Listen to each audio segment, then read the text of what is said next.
Pour vivre la Pentecôte, nous devons la comprendre. Tu ne peux pas vivre quelque chose que tu ne comprends pas. Ou que tu comprends seulement un peu, tu as seulement l'idée. Et quand on te demande, tu ne sais pas comment te défendre, comment t'expliquer.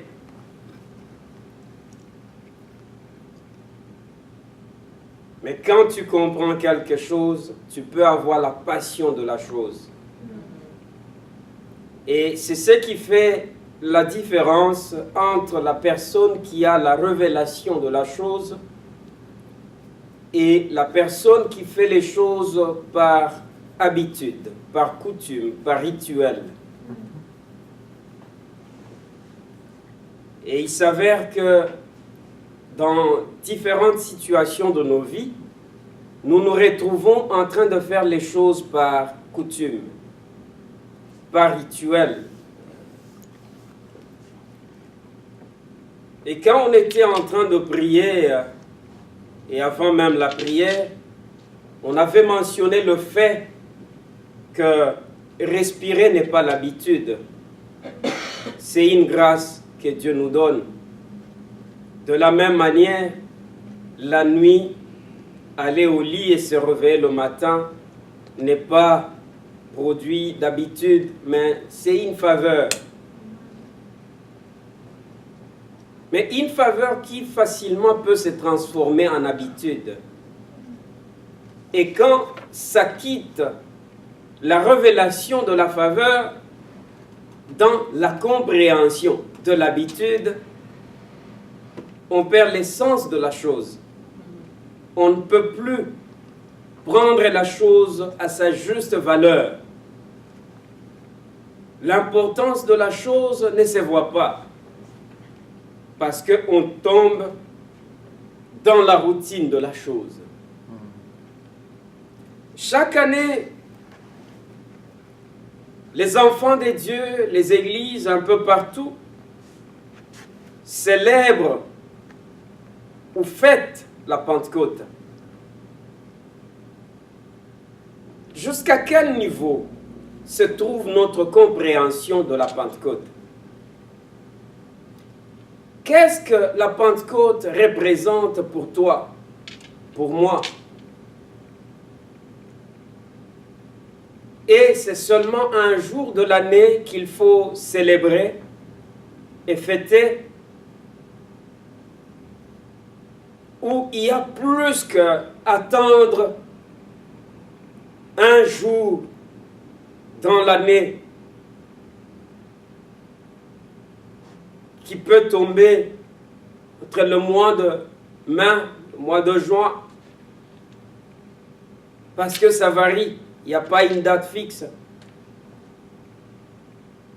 Ou c'est quelque chose de spécial, de très profond. Et c'est ce que nous voulons essayer de faire en jetant les regards dans l'histoire et dans la parole de Dieu. Vous remarquerez qu'il y a non seulement la Pentecôte sur le tableau que vous voyez là-bas, il y a Pessah, qu'on a traduit en anglais comme Passover, et on a traduit en français comme Pâques. J'ai abrégé et simplifié les choses pour ne pas vous donner des mots de tête, mais vous permettant que vous puissiez prendre votre temps d'étudier la parole de Dieu pour vous-même, parce qu'on ne peut pas être un enfant de Dieu, digne de son nom, et ne pas se donner de la peine d'étudier la parole de Dieu. La Pâque, brièvement, peut s'expliquer ou se définir comme la délivrance qui était donnée aux enfants d'Israël, parce que c'est par là où tout avait commencé, pour qu'ils sortent de l'esclavagisme dans lequel ils étaient et ils souffraient là en Égypte. Ils ont reçu la délivrance. Et à travers de cette délivrance-là, le Seigneur a institué Pessah ou Passova ou Pâques pour qu'ils puissent chaque année se rappeler de la main puissante de Dieu qui les avait libérés et délivrés. Nous sautons, nous arrivons dans la Nouvelle Alliance et l'apôtre Paul nous dit que c'est Jésus-Christ qui est notre Pâques. Tout ce qu'il y avait comme cérémonie, ça convergeait vers Jésus, qui est l'agneau véritable. Et cet agneau véritable a été immolé. Et on est recommandé de célébrer la Pâque. Une célébration qui doit se faire chaque jour dans notre vie. Parce qu'on doit célébrer Jésus dans notre vie chaque jour.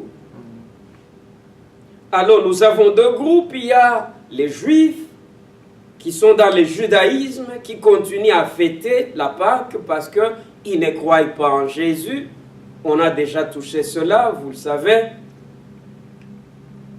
Quoi qu'il y a des Juifs qui se sont convertis, qui ont compris le message que Paul avait donné, que c'est Jésus-Christ qui est notre Pâque, l'agneau véritable qui a été immolé, et qui ont transféré un jour de l'année à la célébration journalière de ce Jésus, de ce véritable agneau dans leur vie. L'Égypte, où les enfants d'Israël étaient esclaves, qui symbolise le monde dans lequel nous sommes, le monde des péchés. La Bible nous dit, l'homme est esclave de ce qui a triomphé de lui. Et le péché dans ce monde a triomphé sur beaucoup. Il n'y a que Jésus, l'agneau de Dieu, qui vient ôter les péchés qui pèsent sur la tête de l'homme. Non pas une religion chrétienne, ni n'importe quelle autre religion. Mais Jésus, parce que sans l'effusion de sang, il n'y a pas de pardon de péché. Et la provision que Dieu lui-même avait mise sur table, sur son autel, c'était Jésus. Il a pris notre place sur la croix. Il est mort pour l'humanité entière. Alors, quiconque croit en Jésus reçoit le salut, le pardon des péchés. Alors, ceux qui continuent à judaïser jusqu'à ce jour refusent cette compréhension et cette révélation-là que Jésus-Christ, il était l'acteur principal ou le sujet de tout ce que eux, dans la chair, dans le physique, faisaient comme cérémonie. Et quand ils nous entendent dire ces choses, ils sont très énervés. Parce qu'à leurs yeux, nous sommes des idiots, nous sommes des ignorants. Nous disons des choses que nous ne connaissons pas. Parce que le salut vient des Juifs. Et nous ne sommes pas Juifs. Comment nous pouvons réclamer, connaître ces dieux-là plus qu'eux? Impossible. Mais cependant, ils passent juste à côté de la révélation de ce que est Jésus. Ils continuent à vivre dans les cérémonies, dans les rituels, à la place de se plier devant l'agneau de Dieu, qui est la Pâque véritable et qui a été immolé pour que tous nos péchés soient expiés, soient effacés. Amen. Amen. Alors tu me demanderas, aujourd'hui c'est la Pentecôte, mais pourquoi tu parles de la Pâque? Il ne peut pas exister de Pentecôte sans parler de la Pâque. Parce que la Pâque était une préparation vers la Pentecôte. S'il y a eu la Pâque, c'était en fonction de la Pentecôte. Que le Seigneur nous aide. Amen. Alors, nous avons ce mot Pentecôte qu'on utilise en français ou Pentecost en anglais. Mais c'est un mot qui est sorti du grec. Parce qu'en hébreu, il ne s'agit pas de Pentecôte. C'est Shavuot. Et quand vous entrez dans la littérature hébraïque, vous allez trouver qu'il y a deux façons d'écrire cela. S-H-A-V-U-O-T, ça se lit Shavuot, ou C-H-A-V-O-U-O-T. Ça se prononce de la même façon, mais ça s'écrit différemment. Cependant, ça signifie la même chose. C'est seulement la façon d'écrire cela. Et en grec, c'est ce qui a été traduit. Et du grec, on a le mot Pentecôte. Alors, quand on regarde la définition de Shavuot et de Pentecôte, vous allez trouver qu'il y a des différences. Shavuot veut brièvement, on va développer ça, mais brièvement, ça veut dire le don de la Torah. Alors, une fête devait se faire chaque année pour célébrer l'Éternel, pour louer l'Éternel à cause de ces dons de la Torah qu'ils avaient reçus de l'Éternel. Alors, nous quittons l'hébreu, nous entrons dans le grec. Pentecôte signifie 50e. Alors, comme vous allez voir sur Shavuot, j'ai écrit la naissance du judaïsme. On ne peut pas parler du judaïsme sans parler de la Torah. La Torah, brièvement, qui est la parole de Dieu. Parce que, à certains égards, la parole de Dieu, c'est la loi de Dieu. Mais les évangéliques, nous cherchons à diviser les deux. La parole de Dieu et la loi de Dieu. Évidemment, pour avancer notre thèse, nous vivons dans la période de la grâce, nous ne sommes plus sous la loi. Mais la Torah veut dire la loi de Dieu. Et la loi de Dieu veut dire la parole de Dieu. Amen. Amen. Alors, en recevant le don de la Torah, le peuple d'Israël a pu obtenir quelque chose de très précieux parce que au travers de ces dons de la Torah, leur religion est née. Le judaïsme a connu sa naissance ce jour-là sur le mont Sinaï lorsque Moïse leur avait amené la Torah. Que Dieu nous aide. Amen. Alors, quand on parle de la Pentecôte, on parle de 50e. 50e par rapport à l'ancienne alliance et par rapport aussi dans la nouvelle alliance, l'effusion du Saint-Esprit. Et quand on parle de l'effusion du Saint-Esprit, on parle de la naissance de l'Église. Amen. Amen. Alors là, nous avons la naissance du judaïsme et ici nous avons la naissance de l'Église. Et ici, je vous ai donné la définition de ce que c'est l'Église. L'Église n'est rien d'autre que l'assemblée du Seigneur.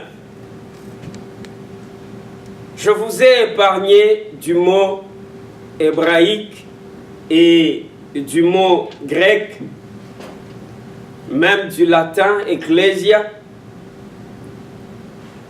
Mais la définition correcte du mot église veut dire assemblée du Seigneur ou peuple de Dieu. Et là maintenant vous comprendrez que ce n'est pas tout ce que nous les hommes appelons église qu'aux yeux de Dieu est réellement église. Parce que église veut dire assemblée du Seigneur ou peuple de Dieu. Il y a de ces endroits-là où c'est vrai les gens s'assemblent et on appelle cela église, mais en réalité aux yeux de Dieu ce n'est pas du tout une église. Il y a une sœur bien-aimée qui m'a envoyé une vidéo très très intéressante d'un monsieur qui était en train de faire la promotion du catholicisme. Il disait, il y a une forte onction du Saint-Esprit dans l'Église catholique. Et il a expliqué cela comme l'Église catholique a existé depuis des siècles. Ça a connu la longévité. Et c'est par l'onction de Dieu que l'Église catholique a connu la longévité. Alors tout cela, les évangéliques qui s'attaquent à l'Église catholique ne peuvent pas prospérer parce qu'ils s'attaquent à la longévité. Que Dieu aide son peuple. Amen.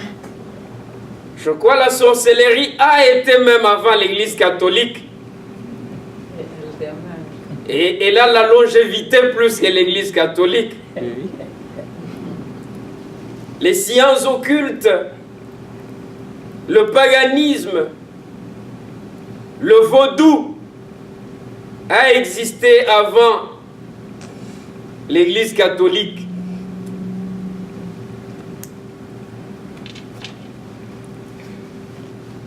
Église, on peut appliquer cela sur n'importe quoi, mais c'est pas parce que on a appliqué cela sur quelque chose et on a enregistré l'organisme comme Shalom Assembly aujourd'hui est déjà enregistré dans ce pays, reconnu comme une église.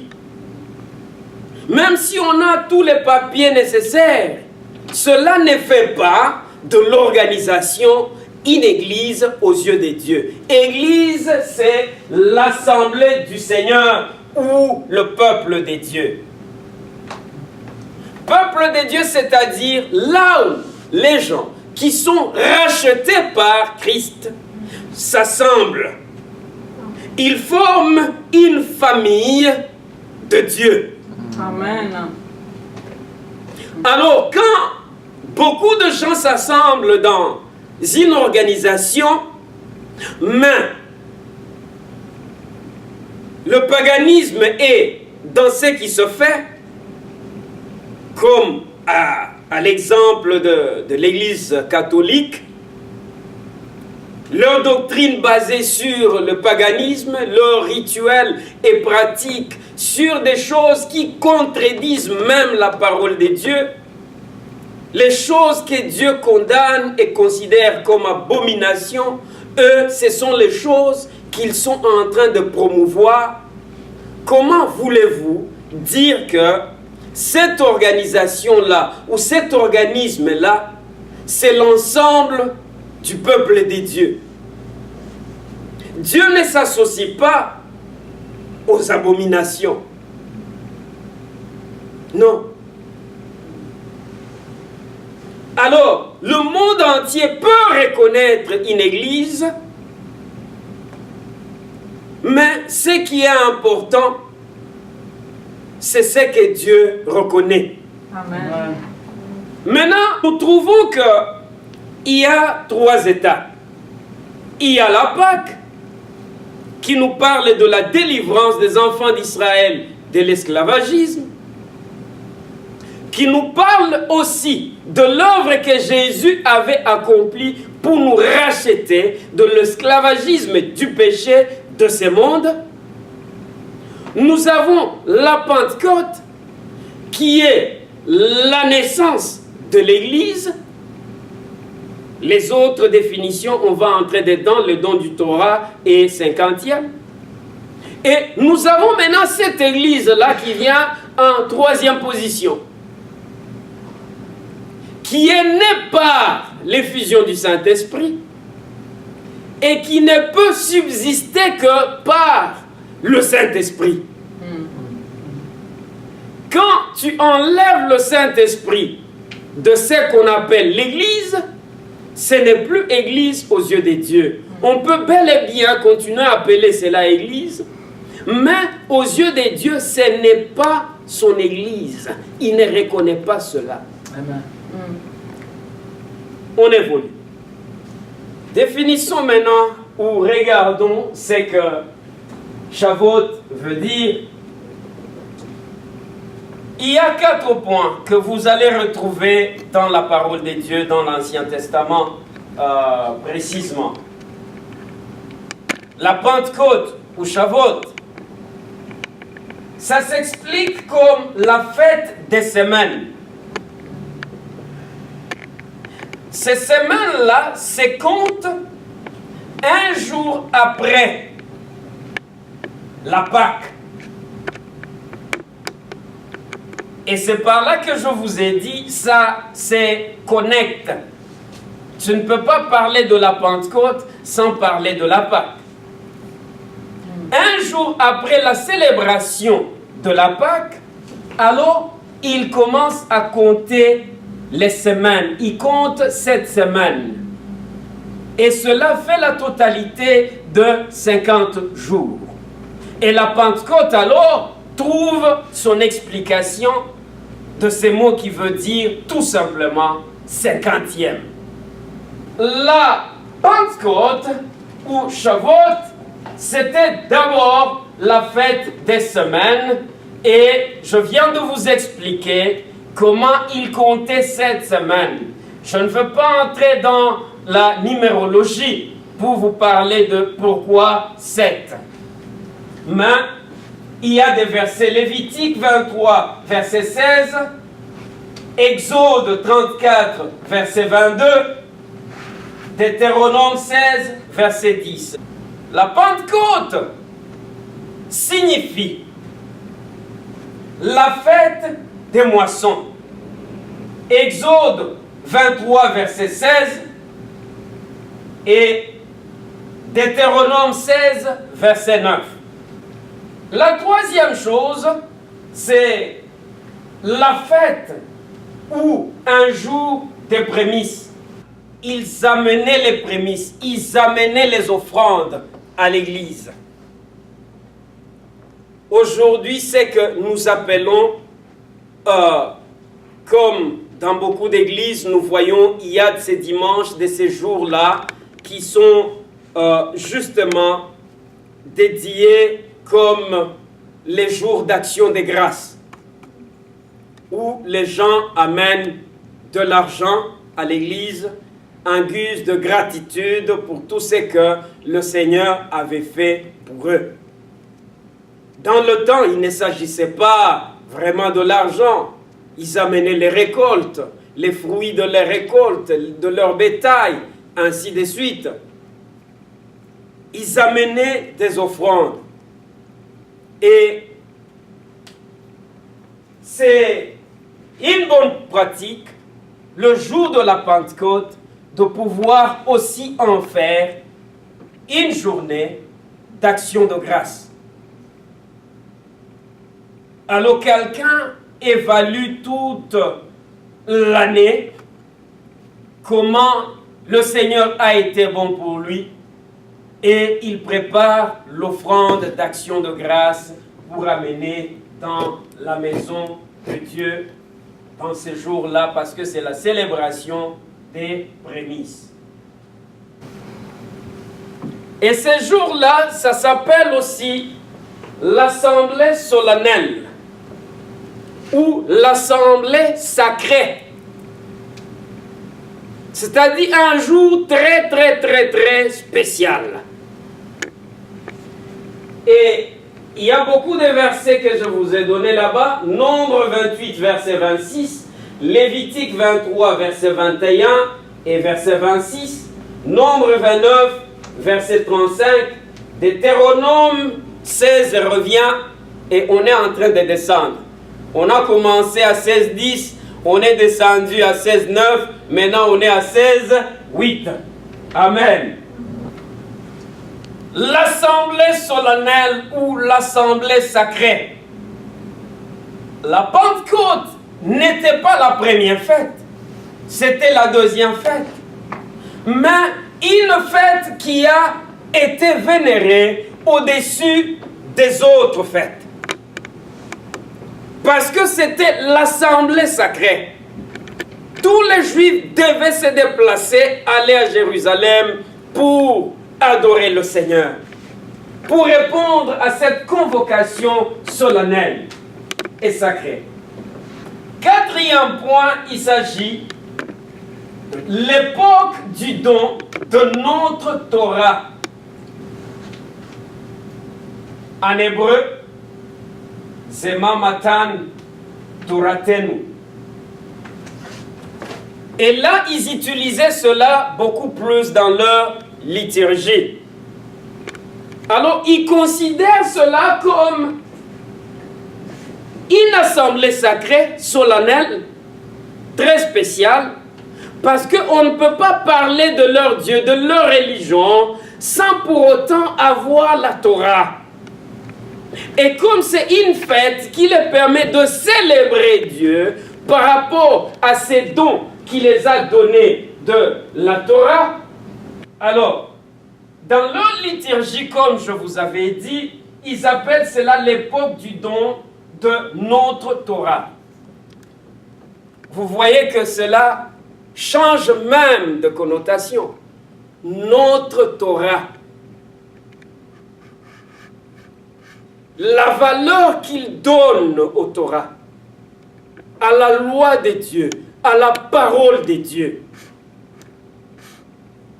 Et quand tu donnes à la parole de Dieu la valeur, et tu chéris cela, tu appelles cela notre, c'est-à-dire une propriété privée que le Seigneur nous a donnée. Quelque chose qui mérite une célébration, une fête.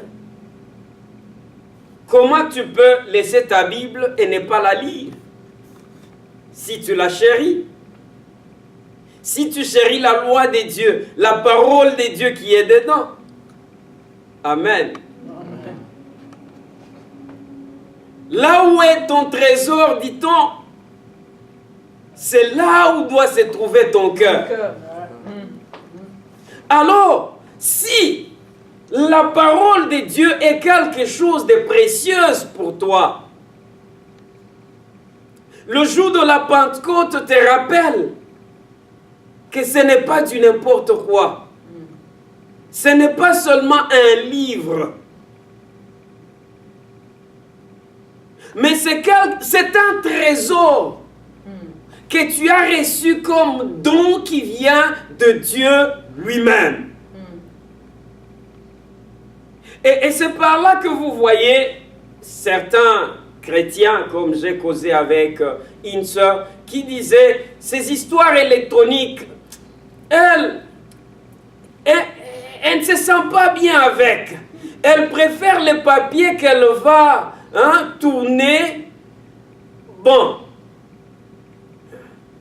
c'est pas mauvais de rester dans les papiers. C'est pas aussi un péché de switch pour être à la page avec la technologie. Ce qui importe, c'est quelle est la valeur que ton cœur place dans ce que tu as, soit dans ces papiers-là que tu tournes, ou dans ces gadgets électroniques que tu te promènes avec sur ton téléphone, comme j'ai des Bibles dans l'un comme dans l'autre. quelle est l'importance, quelle est la valeur que tu donnes à cette Bible-là qui est dedans? Et quand tu lis ce qui est dedans, quel impact ça a dans ta vie? Alors, ils prennent cela comme l'époque. L'époque est très différente d'un jour. Amen. Amen. Parce que là, vous voyez, on nous parle des semaines. Et on descend, on parle de la moisson. On arrive au jour. Et puis, on conclut là-bas avec une époque. C'est-à-dire, ils vont chérir la Torah jusqu'à ce que la Pâque viendra.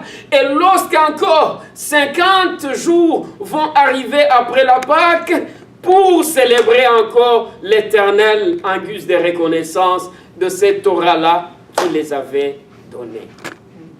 Amen. Amen. On évolue. Bishop Doug. Touchons maintenant la Pentecôte. On vient de laisser Shavuot.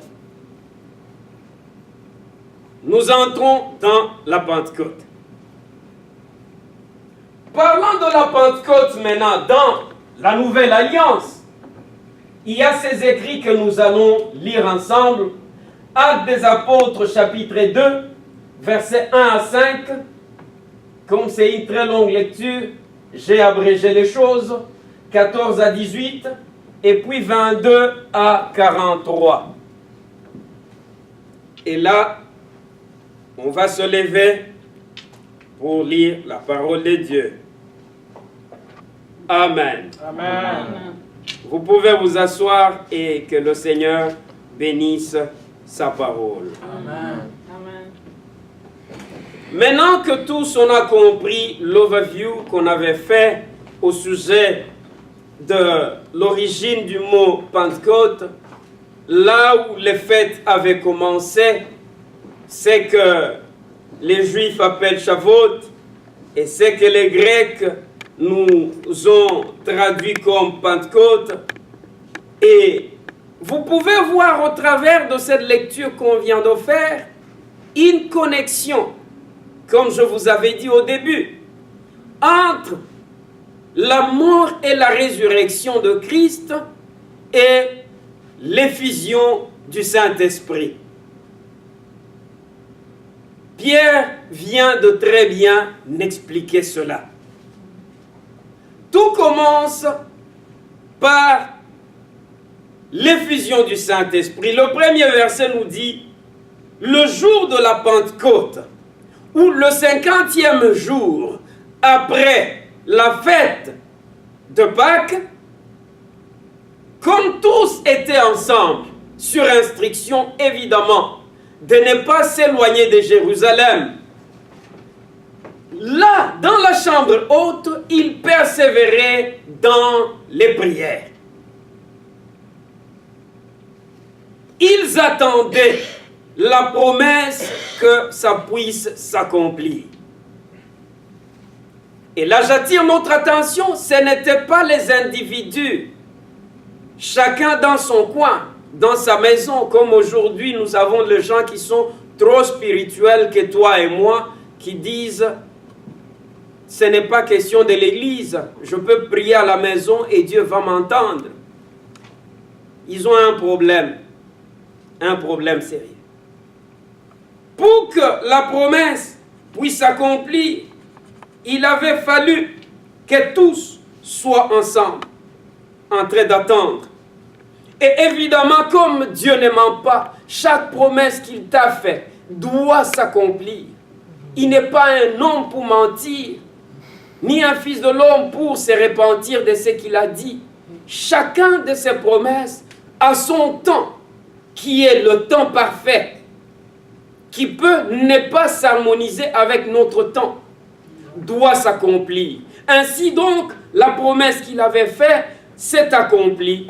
Le Saint-Esprit est descendu. Jésus a répandu le Saint-Esprit sur les disciples.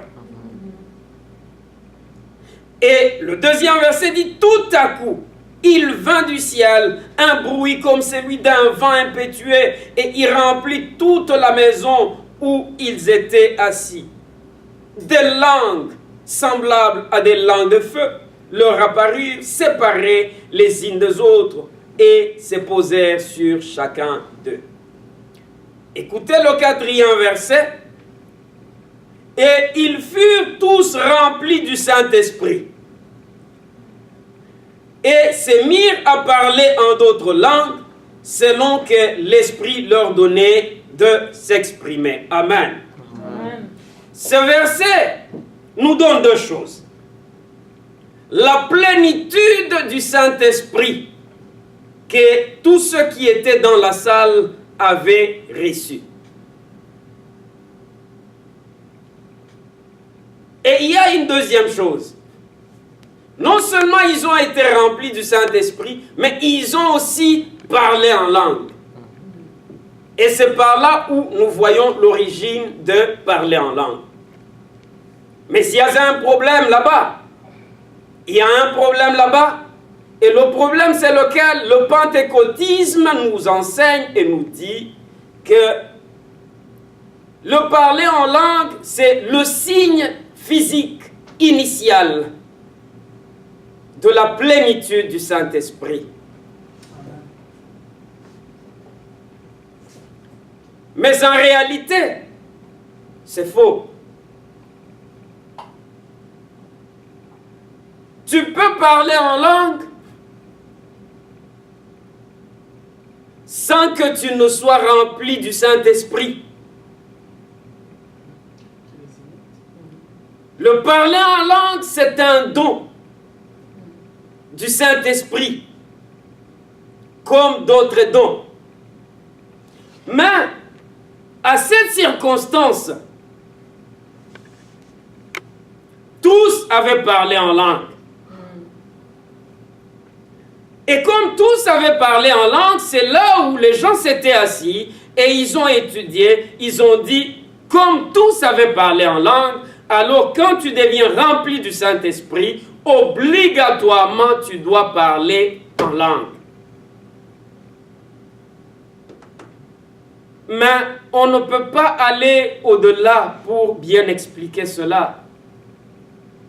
Et en faisant cette allégation-là, on exclut quiconque qui ne parle pas en langue. Comme pour dire, si tu ne parles pas en langue, tu n'as jamais été rempli du Saint-Esprit. Tu n'as jamais connu le baptême du Saint-Esprit.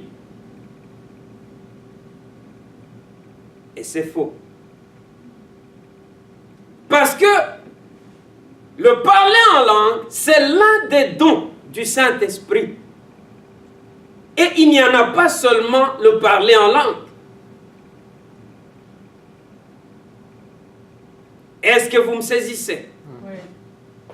Parmi les 9 dons de l'Esprit, tu peux tout en avoir, ou tu peux avoir 1, 2, 3. Et l'apôtre Paul dit, je parle en langue plus que vous tous. Et je souhaiterais que tous vous puissiez parler en langue. Il s'adressait non pas aux gens qui n'ont pas le Saint-Esprit. Il les encourageait à aspirer au don de l'Esprit.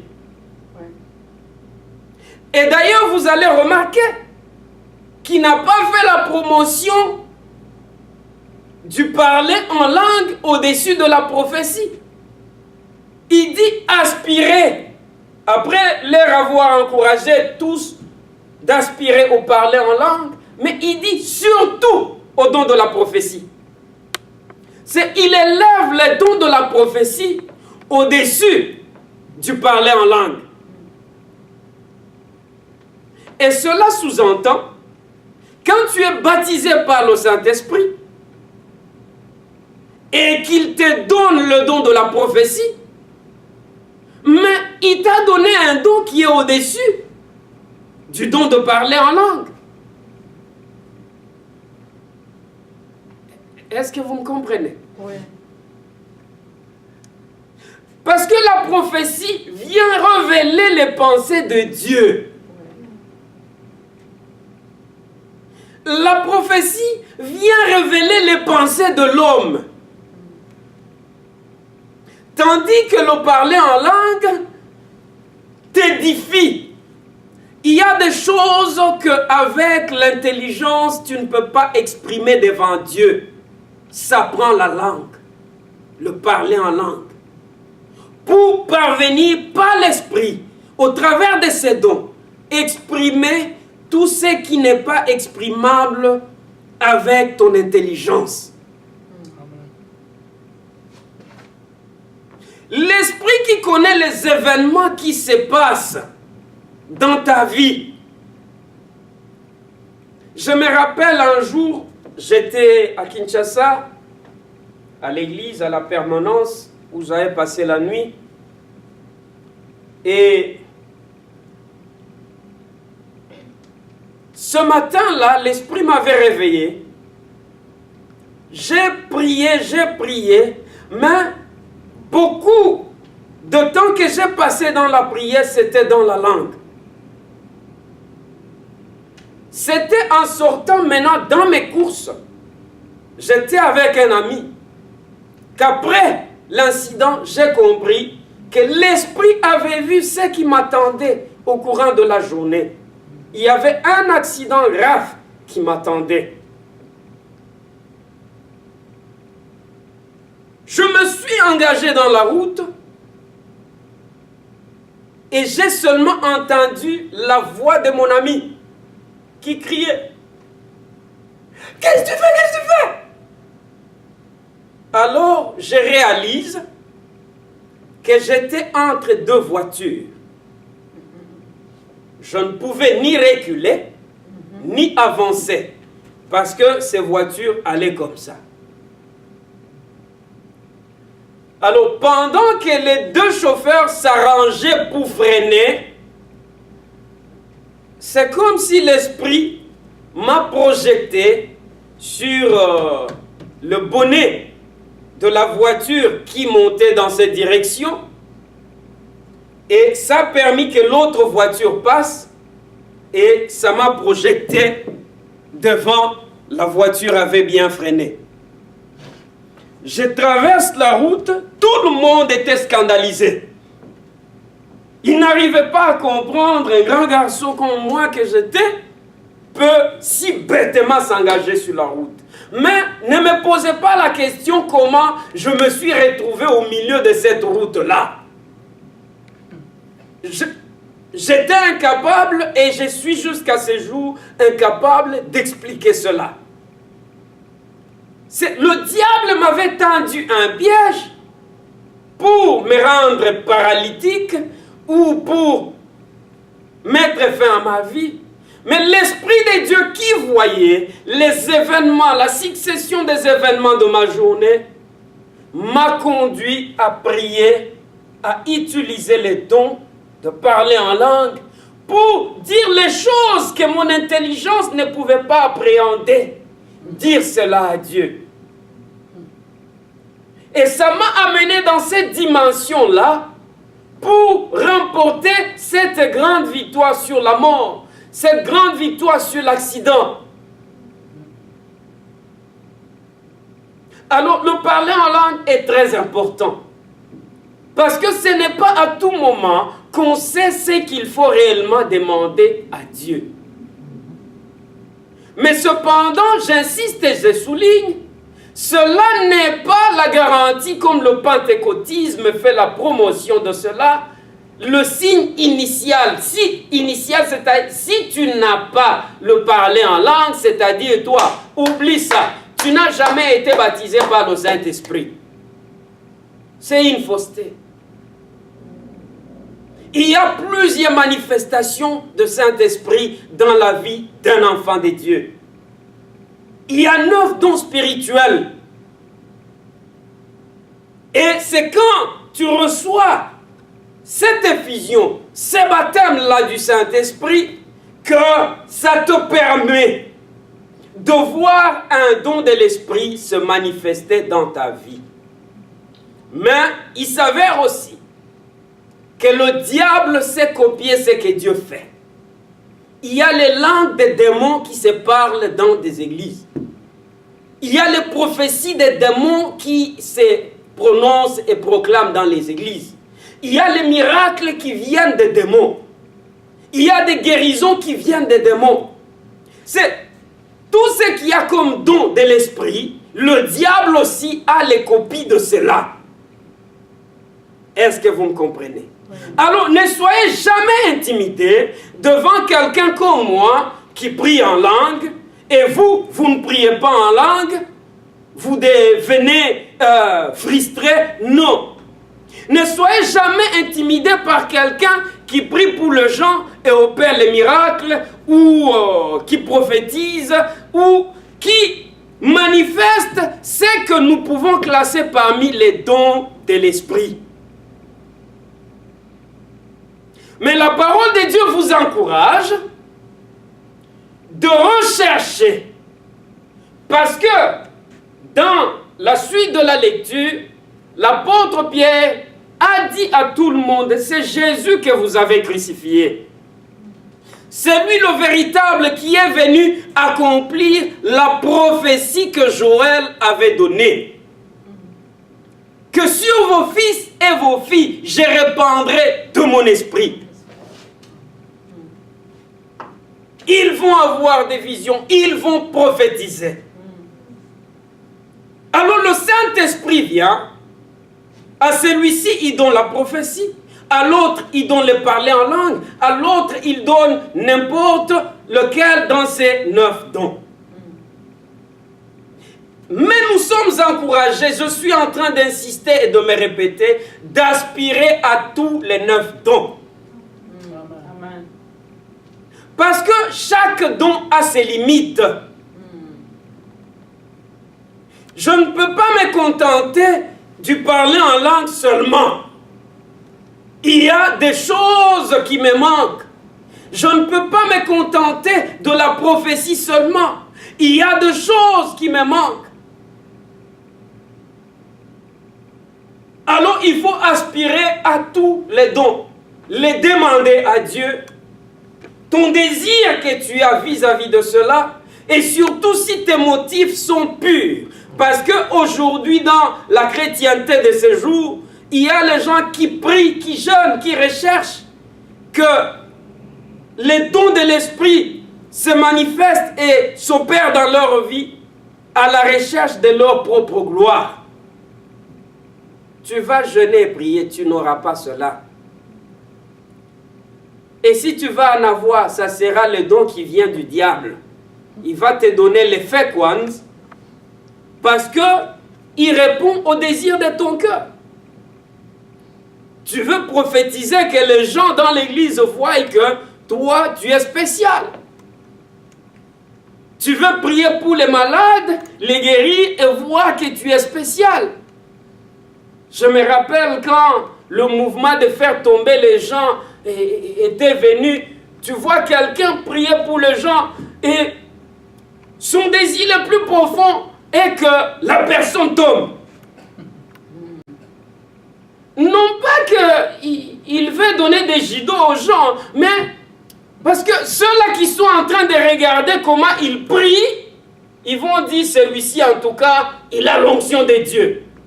Les gens sont tombés.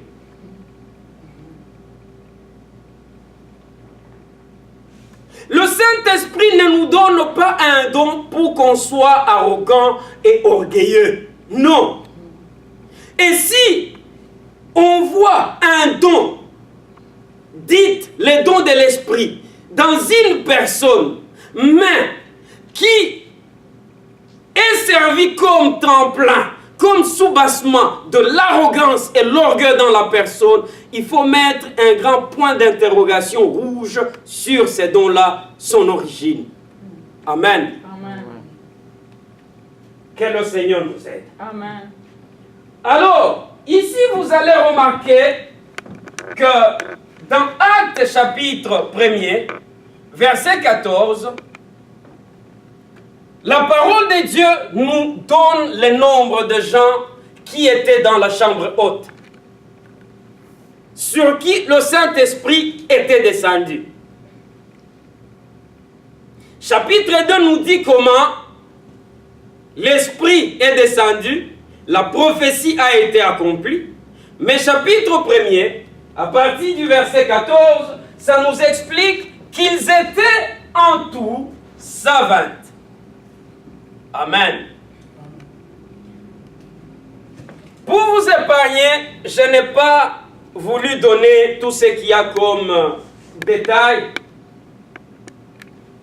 du chiffre ou du nombre 120 dans la parole de Dieu. C'est un nombre qui est très significatif. Quand on parle d'Abraham, quand on parle de Moïse, quand on parle de Ruth et consorts, on va trouver que ce chiffre est en train de se répéter sous plusieurs formes. Même sous la forme de multiplication, sous la forme de division, vous allez trouver le 120. Alors ça parle d'un temps d'attente divinement nommé par Dieu lui-même. Genèse 6, verset 1 en 3. Quand vous allez lire cela, vous allez comprendre. Mais je voulais attirer notre attention beaucoup plus sur Ezra, qui avait pris 120 anciens, les a mis dans la grande synagogue. Et là, ils ont fait tout ce qu'ils pouvaient faire pour collecter les datas et éditer ce que nous avons aujourd'hui comme Ancien Testament. Pourquoi ça 20? Amen, amen. Amen. Et dans la chambre haute, il n'y avait pas 10 ou 20 ou 12. Ils étaient à 120 aussi. Dieu fait les choses avec précision. Alors, l'Ancien Testament, c'est ce que communément aussi nous appelons quoi? La Torah. Alors, pour la Torah, 120 personnes ont été mises ensemble dans la prière, assoudis, pour pouvoir mettre tout ce que nous avons comme Torah ensemble. Et maintenant, il y a changement de fréquence, on se retrouve dans la nouvelle alliance. Dieu a choisi qu'il y ait 120 personnes dans la chambre haute pour l'attente de l'effusion du Saint-Esprit. On a, dans ce qu'on avait eu comme diaporama avant, connecté la Torah ou les dons de la Torah à la naissance du judaïsme. Le peuple d'Israël, qui est un peuple de Dieu, et à qui il a donné la Torah, et l'effusion du Saint-Esprit a été aussi donnée à l'Église, l'Église qui est l'assemblée du Seigneur, ou le peuple de Dieu. Alors, vous trouvez qu'il y a harmonie entre les 120 et les 120. Amen, amen. Et là, alors, vous allez comprendre que lorsqu'il y a eu cette effusion-là, c'était quelque chose de spécial que l'Église, pour qu'elle puisse exister, devait recevoir. Et c'est par là que je vous ai dit au début, toute chose, toute organisation des hommes dans lesquels il y a l'absence du Saint-Esprit, on ne peut pas appeler cela Église. Parce que la force de l'Église, le moteur de l'Église, c'est la manifestation du Saint-Esprit.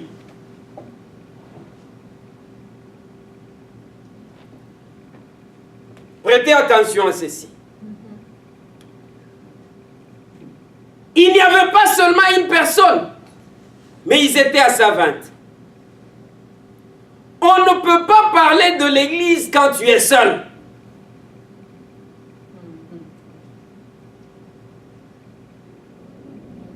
Dieu pouvait les baptiser individuellement, chacun dans son coin. Mais dans son plan initial, il a voulu qu'ils soient 120 pour que prophétiquement les choses s'harmonisent selon la numérologie biblique et qu'ainsi qu'il donne de son esprit. Et quand il donne de son esprit, là maintenant, on parle de l'Église. Et quand on parle de l'Église, on te voit, on me voit. Et on doit fonctionner comme cela, dans l'ensemble, dans la communauté, collectivement, non pas individuellement. Parce que l'Esprit est descendu pour un but collectif, non pas un but individuel. Alors, la manifestation de parler en langue a amené les gens qui n'étaient pas impliqués dans la chose de s'étonner. Parce que l'esprit étonne toujours. Ça étonne toujours. Ils se sont étonnés et ils ont dit, ces gens-ci sont ivres. Et alors Pierre s'est présenté devant l'assemblée et il les a expliqué ce qui est en train de se passer. Comment c'est la prophétie de Joël qui vient de s'accomplir. Au fait, la chose que eux attendaient, pour laquelle ils allaient au temple, ils faisaient des pèlerinages en Israël, à Jérusalem. Et la Pentecôte, c'est une fête qui fait partie du groupe de fêtes de pèlerinage. Les gens devaient se déplacer. Ce n'était pas seulement tu restes à la maison pour fêter toi-même. Non. Les gens formaient des groupes et en caravane, ils allaient ensemble vers le temple à Jérusalem. Jésus, quand il était enfant, ses parents l'avaient aussi amené au temple pour la célébration. Du vivant de Jésus, il avait célébré la Pentecôte. Avant que le moment ne vienne, pour qu'il soit ces sacrifices-là, la Pâque pour nous, qu'il monte au ciel pour nous envoyer et répandre sur nous son esprit. Un chrétien qui n'est pas baptisé dans le Saint-Esprit est comme un tonneau vide qui fait des bruits.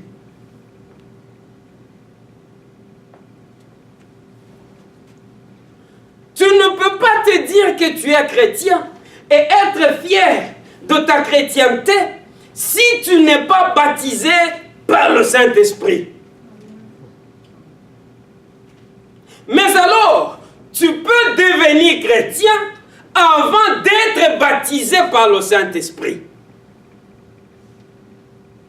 Et c'est par là que, au verset 37 de chapitre 2, ils ont demandé à Pierre et aux autres, ils ont dit, « Hommes frères, que ferons-nous? Nous comprenons que c'est Jésus qu'on a négligé, qu'on a vu que c'était un charlatan, c'est le fils du charpentier. Et on a crié, crucifiez-le, crucifiez-le. C'est lui évidemment le Messie qu'on attendait. » Touché par le Saint-Esprit, parce que c'est le Saint-Esprit qui touche l'homme pour qu'il puisse se convertir. Alors, être touché par le Saint-Esprit n'est pas synonyme d'être baptisé dans le Saint-Esprit.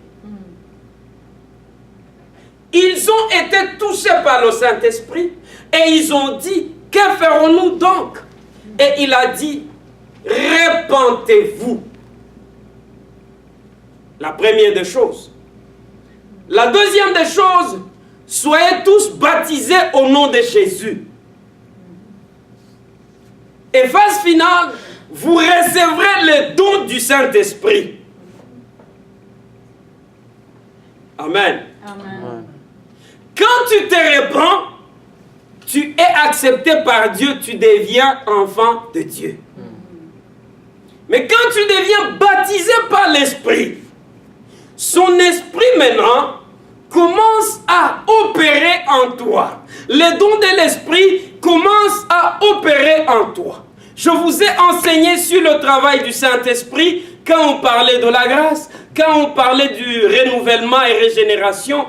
Le travail de métamorphose commence à se faire en toi par l'Esprit de Dieu que tu as reçu en toi. Les religieux n'ont pas le Saint-Esprit, mais ils ont les dogmes et les rites de leur religion. Et ils font ce que la religion les demande de faire. Ils s'habillent comme la religion, ils parlent comme la religion, ils marchent comme la religion, ils font des activités que la religion les demande. Mais quelqu'un qui a le Saint-Esprit, ça c'est autre chose. C'est le Saint-Esprit qui, jour et nuit, est en train de travailler en toi. Parce que les corps dans lesquels nous sommes nés et la nature de nous les hommes, ce sont des choses vraiment corrompues. Nous sommes méchants et mauvais de nature. Et ça prend le Saint-Esprit pour faire le travail de changement, de transformation, de métamorphose en nous. Alors quand tu reçois le baptême du Saint-Esprit, le Saint-Esprit non seulement il te donne les dons de l'Esprit, mais beaucoup plus il te donne les fruits de l'Esprit. Et il en existe aussi 9. De la même manière qu'il y a 9 dons, il y a 9 fruits. Et ne pense pas que tu vas recevoir tous les 9 fruits d'un coup. Je suis baptisé dans le Saint-Esprit et directement l'amour est là, la patience est là, la tempérance est là, la douceur est là, et ainsi de suite. Non. C'est-à-dire, tu commences la marche avec le Seigneur et dans cette marche, comme tu as été baptisé par l'Esprit, l'Esprit commence à te métamorphoser, à te transformer, à te changer, à enlever ta nature de péché, ta nature de méchant, ta nature d'impudique, ta nature de menteur, d'orgueilleux, d'arrogant, tout ça de cupide, de quelqu'un qui n'a pas de sentiment ni de pitié des autres, et commence à placer en toi différents fruits de l'Esprit de Dieu. Mais pour que ça fonctionne, tu dois être flexible. Ne pense pas que comme l'Esprit de Dieu est en toi, ça va te forcer d'avoir la patience. Ça va te forcer d'avoir la douceur, la tempérance, l'amour. Non. Le plus tu désires ces fruits de l'Esprit, tu te rends disponible, tu reconnais tes faiblesses et le Saint-Esprit trouve la facilité de travailler en toi. Il y a des chrétiens qui, eux, ils disent, ça c'est mon péché chéri, il ne faut pas toucher à ça. Un péché chéri. Ou un défaut chéri. Tu peux me toucher partout, mais pas ici. Quand tu touches ici, en tout cas, c'est un problème. Mais que fait le Saint-Esprit que tu as reçu? Pourquoi es-tu si têtu? Pourquoi endurcis-tu ton cœur? Pourquoi résistes-tu à l'Esprit de Dieu de travailler en toi? Et c'est par là que tu verras la différence entre une personne qui chérit la Torah, notre Torah, l'époque de notre Torah, et ça prend une fête, la célébration. Qui chérit la parole de Dieu, l'époque de la parole de Dieu. Parce que sans la parole de Dieu, mes chers amis, peut-être j'allais être un terroriste, un kamikaze, un voleur. Tu pouvais être n'importe quoi. Mais la parole de Dieu, tu la reçois et dans ton cœur, tu l'embrasses, tu la chéris. Tu la permets de faire le travail qu'elle doit faire, mais ce n'est pas la puissance du Saint-Esprit. Alors, le jour comme celui-ci de la Pentecôte, c'est un jour que nous nous rappelons de combien et comment précieuse est la parole de Dieu qu'on a reçue, comment on doit la chérir et permettre au Saint-Esprit de faire le sondage de nos cœurs, de toucher là où nous ne voulons pas que les hommes touchent. J'étais une personne très colérique. Je vous avais dit comment j'étais humilié devant l'église, s'il vous plaît. Il y avait des terrasses, la pluie était là. Et en face de notre église, c'était à Kinshasa, à Lingwala, une petite fille comme Déborah a commencé à m'insulter. Moi, je faisais les protocoles, j'étais à la porte. Le culte s'est déroulé à l'intérieur. Je n'étais pas aussi seul. On était à deux, curieusement, avec le pasteur Libert, dont je vous ai déjà parlé. Elle n'a choisi que moi pour m'insulter. Non pas lui, parce qu'on était à deux. Elle s'est mise à m'insulter. Alors, cette nature-là qui était en moi, à laquelle je m'accrochais, je ne voulais pas laisser.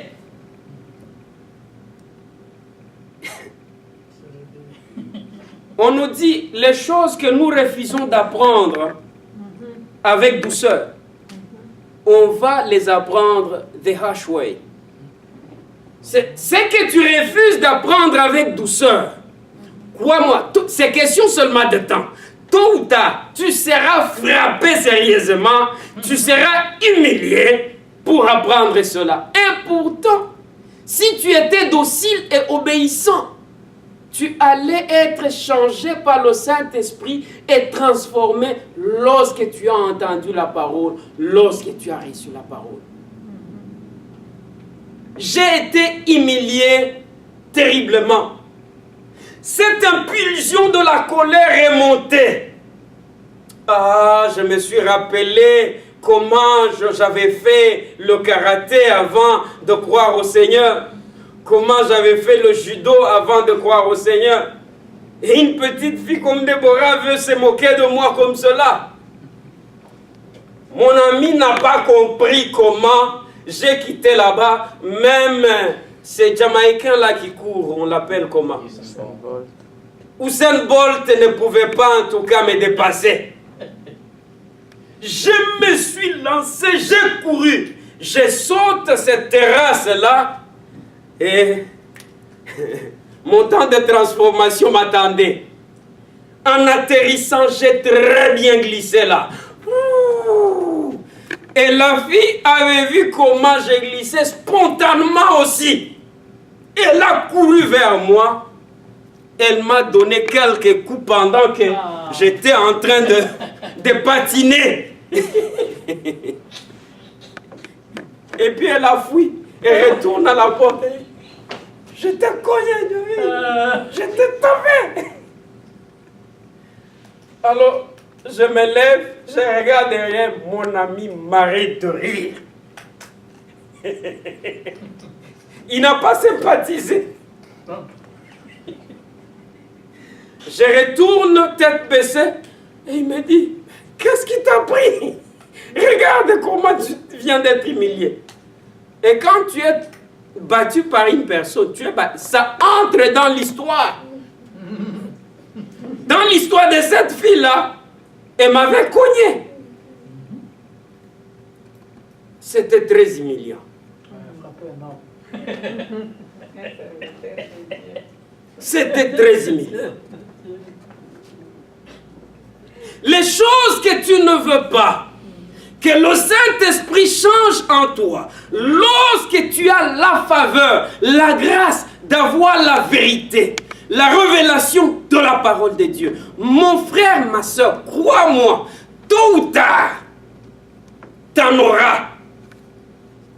Mais peut-être pire qu'à la manière dont moi j'ai été tabassé par cette petite fille-là. Et à partir de ces jours-là, j'ai pris conscience de combien étaient mauvais ces caractères que j'avais d'impulsion, de la colère. Et quand je me suis mis à prier, j'ai prié avec révélation, en connaissance de cause, des coups que j'avais reçus d'une petite fille. J'ai prié avec mon cœur. Et c'est par là que la métamorphose s'est faite.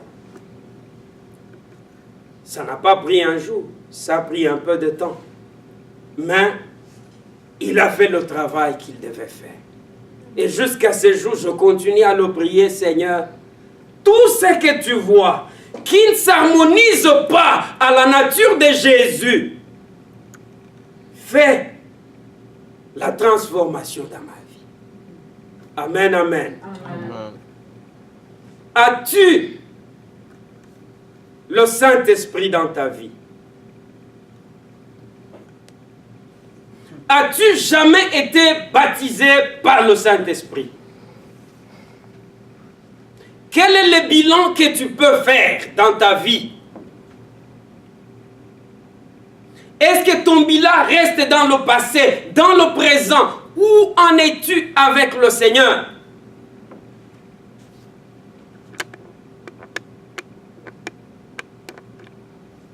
Que le Seigneur nous aide. Amen. La vie de la foi, c'est la marche.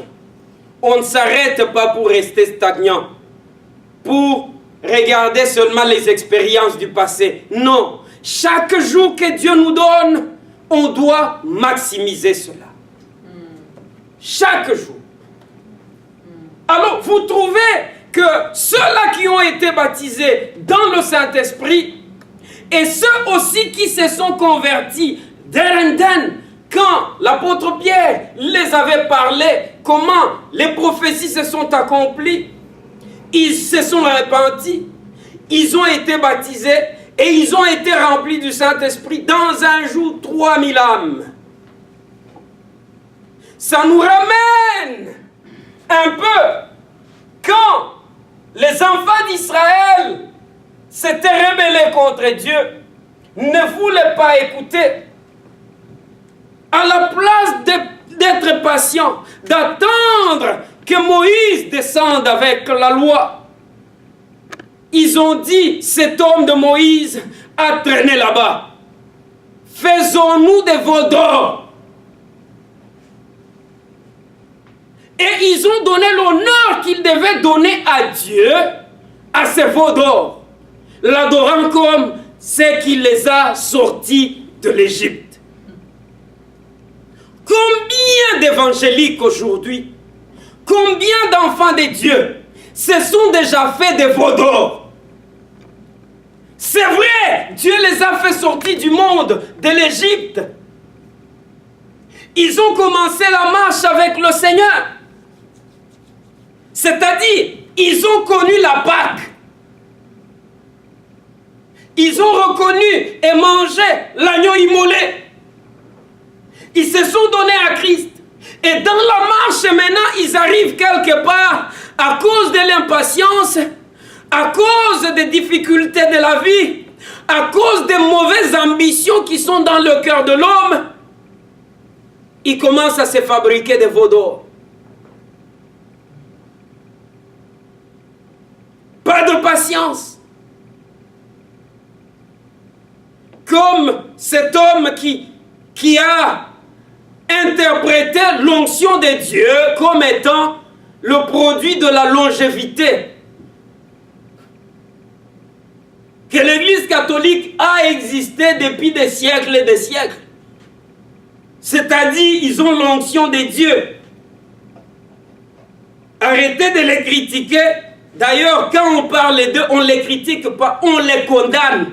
Condamner, c'est pire que critiquer. Il a allégé les choses. Nous les condamnons.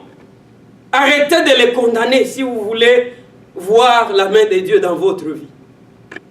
Alors, on fait juste la même chose comme ces messieurs-là.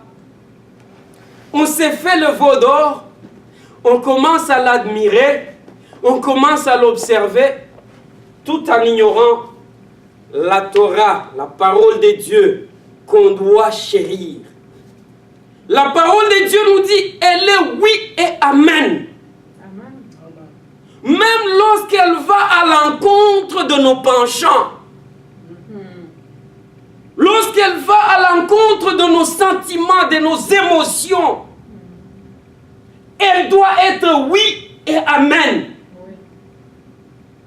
Pas de discussion à faire là-dessus. Alors beaucoup, aujourd'hui, c'est pas seulement ceux qui s'asseyent sur le banc, mais curieusement, tout commence avec nous qui nous tenons devant vous. On fait des veaux d'or dans nos vies. Le veau d'or de l'un ne peut pas être similaire au veau d'or de l'autre.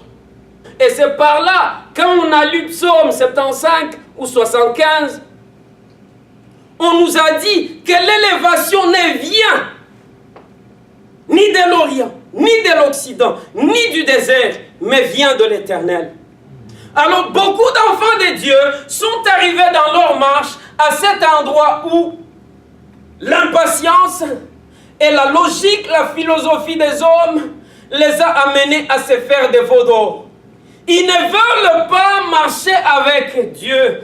Ils ne veulent pas que la Torah, que la parole de Dieu soit leur guide. Mais ils prennent les principes de ce monde pour que ça soit leur guide. Afin d'obtenir quoi? L'élévation. Et pourtant, si nous sommes patients, enough, et nous demandons que l'on soit baptisé par le Saint-Esprit, et on laisse au Saint-Esprit de faire son travail en nous, pas à pas, il va nous amener à l'endroit d'élévation. Dans certains domaines, ça peut être rapide. Dans d'autres domaines, ça peut être lent. Mais rassure-toi que c'est le Saint-Esprit avec lequel tu es en train de marcher dans tout ce que tu es en train de faire. Actes des Apôtres 20, verset 16. Paul avait résolu de passer devant Éphèse sans s'y arrêter, afin de ne pas perdre le temps en Asie, car il s'est hâté pour se trouver, si cela lui était possible, à Jérusalem le jour de la Pentecôte. Amen. Amen. Et 1 Corinthiens 16, verset 8 nous dit, c'est toujours lui qui parle, Paul, je resterai néanmoins à Éphèse jusqu'à la Pentecôte. Regarde la valeur et l'importance qu'il donnait à la Pentecôte. Parce qu'on a besoin d'être rechargé. Même si tu as été baptisé par le Saint-Esprit, au travers de la célébration de la Pentecôte, tu demandes à Dieu de te remplir davantage, de te donner une nouvelle dose. Parce que chaque jour, nous nous croisons avec les choses de ce monde, les expériences différentes de ce monde, qui font que nous puissions perdre la passion. Alors que cette effusion-là puisse se renouveler. Et lui, il a cancellé, il a annulé différents programmes qu'il avait parce qu'il voulait se retrouver premièrement à Jérusalem pour la Pentecôte. Il est passé par Éphèse sans frein. Et deuxièmement, c'était tout justement à Éphèse où il s'est retrouvé quand la Pentecôte s'approchait. Il a voulu fêter la Pentecôte là-bas. Et nous terminons par les diaporamas, les derniers diaporamas. Actes des Apôtres, chapitre 4, versets 27 à 29. 27 nous dit, les rois de la terre se sont soulevés et les princes se sont ligués contre le Seigneur et contre son roi. Verset 29, Et maintenant, Seigneur, vois leurs menaces et donne à tes serviteurs d'annoncer ta parole avec une pleine assurance. Et ça continue en opérant des miracles, en faisant des prodiges, en guérissant les malades, ainsi de suite. Amen. Amen. Quand tu es baptisé par le Saint-Esprit, c'est que les pentecôtistes devaient considérer comme signe initial du baptême du Saint-Esprit, à la place de parler en langue, c'est la passion pour le Seigneur. Amen. C'est la passion pour les âmes qui sont perdues. Parce que c'est ce qu'on avait vu, que ce soit ceux qui étaient dans la chambre haute, que ce soit les 3000 âmes qui s'étaient convertis, tous étaient passionnés pour l'évangile. Ils proclamaient l'évangile comme des malades. Parce qu'ils avaient compris la mission. Et le Saint-Esprit est venu mettre cette urgence-là dans leur cœur. Alors, ils allaient de ville en ville, de village en village, proclamant le royaume de Dieu. On les arrêtait, ils étaient arrêtés. Ils étaient jetés en prison. Ils étaient flagellés. Mais malgré cela, comme vous allez lire tout le chapitre 4, vous allez trouver que les rois de la terre se sont levés contre eux. Les princes de la terre se sont ligués contre eux.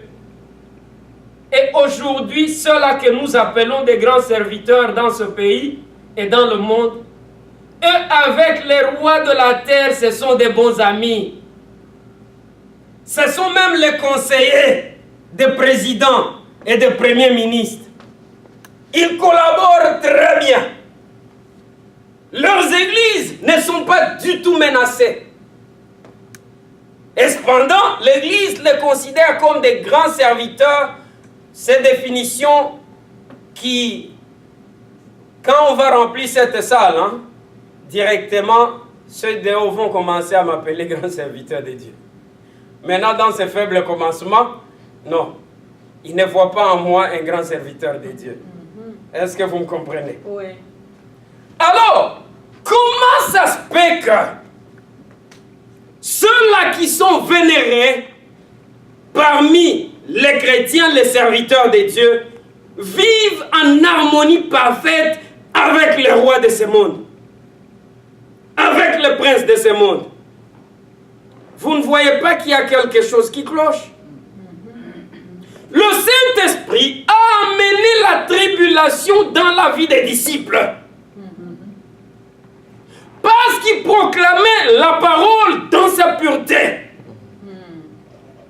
Et rien ne pouvait les stopper ni les arrêter.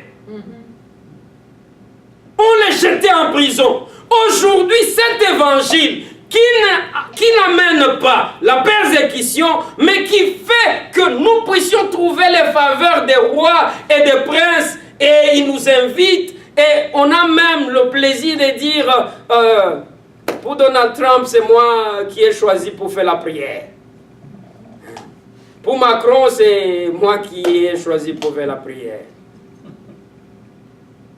Allez-y comprendre quelque chose. Quel est le Saint-Esprit que toi tu as reçu? Est-ce que le Saint-Esprit que tu as reçu, le baptême du Saint-Esprit que tu as reçu, met l'urgence des âmes dans ton cœur? Comment passes-tu ta semaine?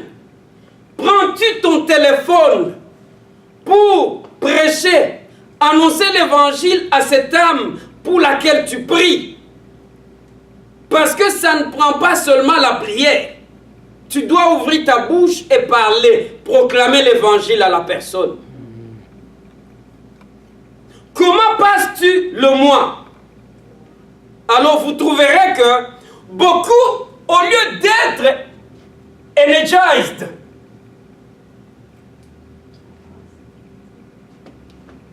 animés par ce baptême du Saint-Esprit, Eux, ils sont animés par les activités de leur dénomination. Chaque jour à l'église. Et ils n'ont même pas le temps pour eux-mêmes.